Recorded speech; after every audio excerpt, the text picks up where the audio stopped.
नमस्कार, good morning everyone. स्वागत है आपका गौरव ज्ञान एकेडमी पर। आज है 26 जून एंड थर्सडे। तो स्टार्ट करते हैं आज के करंट अफेयर्स। उससे पहले मैं कहना चाहूँगी कि अगर आप गौरव ज्ञान एकेडमी पर नए हैं तो प्लीज़ चैनल को सब्सक्राइब कर लीजिए, लाइक और शेयर भी करिए और अपने सुझाव भी कमेंट बॉक्स में दिया करिए। तो चलिए स्टार्ट करते हैं आज के करंट अफेयर्स। आज का पहला क्वेश्चन देखते हैं। डिजिटल स्ट्रीमिंग सामग्री पर तंबाकू नियंत्रण विनियमन लागू करने वाला विश्व का पहला देश कौन सा है? तो विश्व का ये पहला देश है अपना भारत। भारत महान देश। देखिए, आपने देखा होगा कभी आप डिनर कर रहे हैं, लंच कर रहे हैं या कभी शाम के टाइम कोई स्नैक्स ले रहे हैं, तो ये डिजिटल स्ट्रीमिंग का मतलब क्या होता है उसके बारे में मैं आपको बता रही हूँ। तो बीच में कभी कभी ऐसे एडवर्टाइजमेंट आ जाते हैं जो तंबाकू से होने वाले जो कैंसर है या उनकी बीमारियां हैं उसको ब्लैक एंड वाइट पिक्चर्स के साथ दिखाते हैं। फिर भी वो इतना गंदा लगता है ना कि मन करता है कि क्या। लेकिन वही ये उसी की बात कर रहा है कि आप चाहे अमेज़ॉन पे चले जाइए या किसी भी ऑनलाइन प्लेटफॉर्म पे आप मूवीज़ देखते हैं तो वो बीच बीच में जो भी सामग्री आती है तंबाकू से संबंधित, ये उसी की बात कर रही है। तो यहाँ पर भारत ऐसा पहला देश है। और देखिए, ये जो रिपोर्ट है वो WHO की तंबाकू महामारी से संबंधित 10वीं रिपोर्ट है ज्ञानवीरों। इसके साथ ही साथ देखिए आप जो उत्पादक के मामले में विश्व भर में अगर बात की जाए तो चीन नंबर 1 पर है। उत्पादक में चीन नंबर 1 पर है तंबाकू के। और सेकंड पोजीशन पर है भारत। तो ये फैक्ट भी आपको ध्यान रखना है। आ जाइए नेक्स्ट क्वेश्चन की तरफ। नेक्स्ट क्वेश्चन देखते हैं। हाल ही में किस स्थान पर अंतर्राष्ट्रीय आलू केंद्र के दक्षिण एशिया क्षेत्रीय केंद्र की स्थापना के लिए मंजूरी प्राप्त हुई है? तो यहाँ पर आपका राइट आंसर है आगरा। आगरा में दक्षिण एशिया क्षेत्रीय केंद्र की मंजूरी आलू के लिए प्राप्त हुई है। देखिए, हमारे यहाँ तो आलू इतना प्रचलन में है कि बॉलीवुड के सॉन्ग्स भी आलू पर बन गए हैं, बच्चों के कार्टून भी आलू का चालू बेटा कहाँ गए थे। तो ये सारी चीज़ें हैं। तो आलू हमारे यहाँ इतना इम्पॉर्टेंट है, जब तक सब्जी में आलू न दिखे तो खाना पूरा ही नहीं होता है। तो ये इस तरह से आप याद रखिए, आलू आगरा में। आ जाइए नेक्स्ट क्वेश्चन देखते हैं। नेक्स्ट क्वेश्चन क्या है। हाल ही में किस देश की संसद ने IAEA के साथ संबंध समाप्त करने संबंधी विधेयक पर विचार किया है? तो यहाँ पर देखिए ज्ञानवीरों, राइट आंसर है ईरान। अभी हाल फिलहाल में हम जानते हैं कि ईरान का इजराइल के साथ जो युद्ध हुआ उसके संबंध में IAEA से संबंध समाप्त करने की बात कर रहा है ईरान। संसद में इस पर बिल पास करने की बात की जा रही है। अब देखिए, इसकी फुल फॉर्म आप जान लीजिए। इंटरनेशनल एटॉमिक एनर्जी एजेंसी ये एक स्वायत्त संस्था है। इसके बाद आप देखिए, इसकी जो स्थापना की गई थी ज्ञानवीरों, वो 29 जुलाई 1957 में। और अगर हम मुख्यालय की बात करें तो वो है वियना में। और वियना कहाँ पर है ये आप सभी को पता होगा, तो ये है ऑस्ट्रिया में। ठीक है, तो इतना फैक्ट आपको ध्यान रखना है। आ जाइए नेक्स्ट क्वेश्चन की तरफ। नेक्स्ट क्वेश्चन देखते हैं।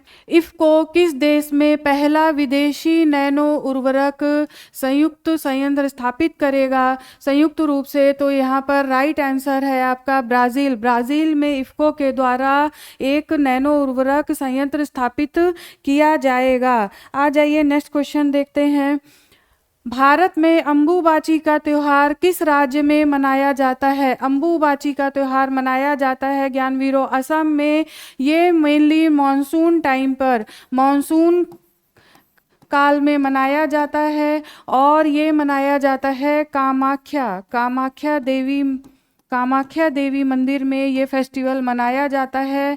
और देखिए, इसके साथ ही साथ जो अम्बुबाची का अर्थ है, इसका अर्थ अगर देखें तो इसका अर्थ है बहता हुआ जल। आपको ज्ञानवीरों ये ध्यान रखना है। न्यूज़पेपर में और इवन संसद न्यूज़ जो आता है ना, उसमें भी इसका उल्लेख है। तो ये क्वेश्चन कहीं भी एग्जाम में पूछा जा सकता है। आ जाइए नेक्स्ट क्वेश्चन देखते हैं। 2026 में भारत में पहली बार घरेलू आय सर्वेक्षण का आयोजन किस मंत्रालय के द्वारा किया जाएगा? घरेलू आय सर्वेक्षण किया जाएगा सांख्यिकी एवं कार्यक्रम कार्यान्वयन मंत्रालय के द्वारा। इसमें आपको अपनी इनकम बतानी होगी, चाहे वो ग्रामीण एरिया हो या शहरी क्षेत्र हो, दोनों ही जगह पर ये सर्वेक्षण किया जाएगा। और 2026 में ज्ञानवीरों 2026 में ऐसा किए जाने की योजना है, तो ये चीज़ आप ध्यान रखिए। आ जाइए नेक्स्ट क्वेश्चन देखते हैं। एक्सियोम 4 मिशन में ये भारत के शुभांशु शुक्ला सहित 4 यात्री अंतर्राष्ट्रीय स्पेस स्टेशन पर गए हैं।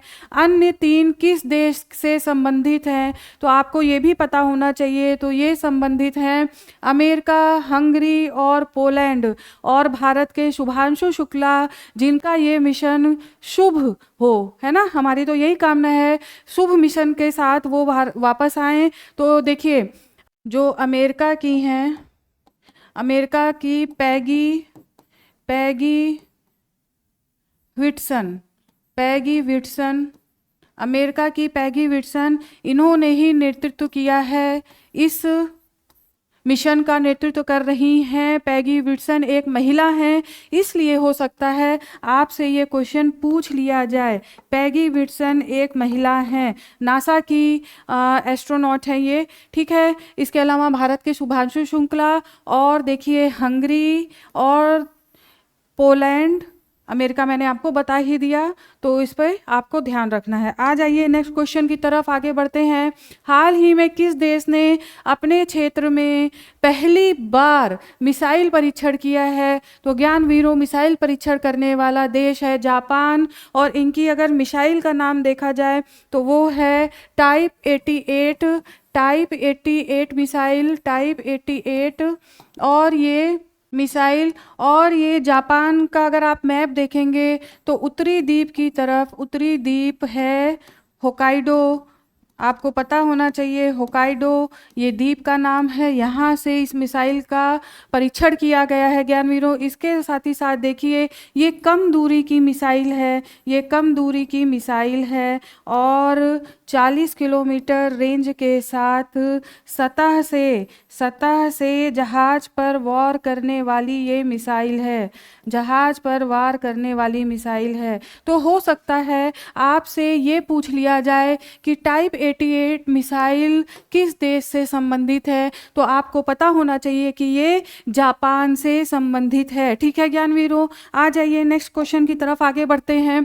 कार्बन क्रेडिट में उत्तर प्रदेश का पहला और भारत का दूसरा नगर निगम कौन सा है? तो दूसरे नगर निगम का नाम है गाजियाबाद नगर निगम। गाजियाबाद के लिए, गाजियाबाद वासियों के लिए बड़ी खुशखबरी है, क्योंकि देखिए कार्बन क्रेडिट के माध्यम से एक तो इनकम का जरिया बनता है, पर्यावरण सुरक्षा है ही है, पर्यावरण संरक्षण इससे है। देखिए पर्यावरण संरक्षण, साथ ही साथ एक इनकम का नया आय का नया जरिया है, ये आय का नया जरिया है। तो गाजियाबाद वासियों के लिए ये बड़ी अच्छी न्यूज़ है। आ जाइए नेक्स्ट क्वेश्चन देखते हैं। 25-26 जून को होने वाले नाटो शिखर सम्मेलन में कौन से 2 देश शामिल नहीं होंगे? तो देखिए ये 2 देशों का नाम है दक्षिण कोरिया और जापान। दक्षिण कोरिया और जापान ने जो अमेरिका के द्वारा ईरान पे अभी हमला किया गया, उसके विरोध के चक्कर में दक्षिण कोरिया और जापान भाग नहीं लेंगे। और देखिए नाटो का ये जो शिखर सम्मेलन है वो नीदरलैंड के हेग शहर में हो रहा है, नीदरलैंड के हेग शहर में हो रहा है। तो आपको ये भी ध्यान रखना है। और ये जो 2 देश हैं वो हैं दक्षिण कोरिया और जापान। आ जाइए नेक्स्ट क्वेश्चन की तरफ बढ़ते हैं। नेक्स्ट क्वेश्चन देखते हैं। हाल ही में किस देश ने अपनी सेना के गुप्त ऑपरेशनों के लिए मच्छर जैसे ड्रोन का निर्माण किया है? तो देखिए राइट आंसर इसका है वाकई चीन। तो देखिए कभी आपके आसपास अगर मच्छर आ जाए ना तो देख लीजिएगा ड्रोन है कि मच्छर ही है, ठीक है। तो आ जाइए आज के अन्य महत्वपूर्ण तथ्य की तरफ। नहीं, अभी एक क्वेश्चन और बचा है, तो देखते हैं। हाल ही में कौन सा शहर भारत की तेंदुआ राजधानी बना है, तो ये बना है बेंगलोर। बेंगलोर को तेंदुआ राजधानी के नाम से भी जाना जाता है और हाल ही में ऐसी घोषणा की गई है। अब आ जाइए देखते हैं आज के अन्य महत्वपूर्ण तथ्य। देखिए, जानवी डांगोटी आंध्र प्रदेश की रहने वाली हैं। नासा के अंतरिक्ष मिशन में उड़ान भरने के लिए इन्हें चुना गया है। Titan orbital port space station के लिए 2029 मिशन के लिए इन्हें चुना गया है, तो ये नाम ध्यान रखिए, जानवी डांगेटी। और देखिए नेक्स्ट, WHO के द्वारा भारत सहित 6 देशों को ब्लूमबर्ग परोपकार पुरस्कार से सम्मानित किया गया। देखिए, ये पुरस्कार भी पूछा जा सकता है कि ये किसके द्वारा दिया गया है, तो ये दिया गया है वर्ल्ड हेल्थ ऑर्गेनाइजेशन के द्वारा। और क्यों दिया जाता है, तो तंबाकू नियंत्रण उपायों को लागू करने के लिए ये दिया गया है, उनके महत्वपूर्ण उपलब्धियों के लिए दिया जाता है। देखिए, भारत के साथ साथ इसमें मॉरिशस, मैक्सिको और इस तरह से कई देश हैं, मतलब 6 देश हैं, तो ये आप ध्यान रखिए। तो चलिए आज यहीं तक, कल फिर आपके सामने हाजिर होती हूँ नए अपडेट्स के साथ। तब तक के लिए धन्यवाद, आपका दिन शुभ हो।